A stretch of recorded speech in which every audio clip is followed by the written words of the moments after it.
শনিবার ৩০ আগস্ট সকালে প্রায় ৪.৫ মাস পর পাগলা মসজিদের দান বাক্সগুলো খোলা হয়। এবারও মেলে এক অবিশ্বাস্য চমক। মোট ১২,৯,৩৭,২২০ টাকা, বিপুল পরিমাণ স্বর্ণালঙ্কার ও বৈদেশিক মুদ্রা। সকাল ৭:১৫ থেকে শুরু করে প্রায় ১১.৫ ঘন্টা ধরে ৫০০ জনের একটি দল এসব টাকা ও স্বর্ণ গণনার কাজে অংশ নেন।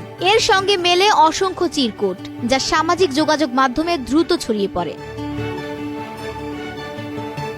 সেসব চিরকুটের মধ্যে একটিতে নাম পরিচয়হীন একজন লিখেছেন, ডাইনি হাসিনাকে তার কর্মের শাস্তি না দেখা পর্যন্ত আমাকে বাঁচিয়ে রেখো আল্লাহ। অনেক আলেমকে কষ্ট দিয়েছে, আমার প্রিয় সাইদিকে অনেক অত্যাচার করেছে। হে আল্লাহ, আমার প্রিয় বাংলাদেশে একজন ওমর রাদিয়াল্লাহুর মতো শাসক পাঠাও। অপর একটি চিরকুটে লেখা, শেখ হাসিনা আসবে, বাংলাদেশ হাসবে। শেখ হাসিনা বীরের বেশে আসবে ফিরে বাংলাদেশে। জয় বাংলা, জয় বঙ্গবন্ধু।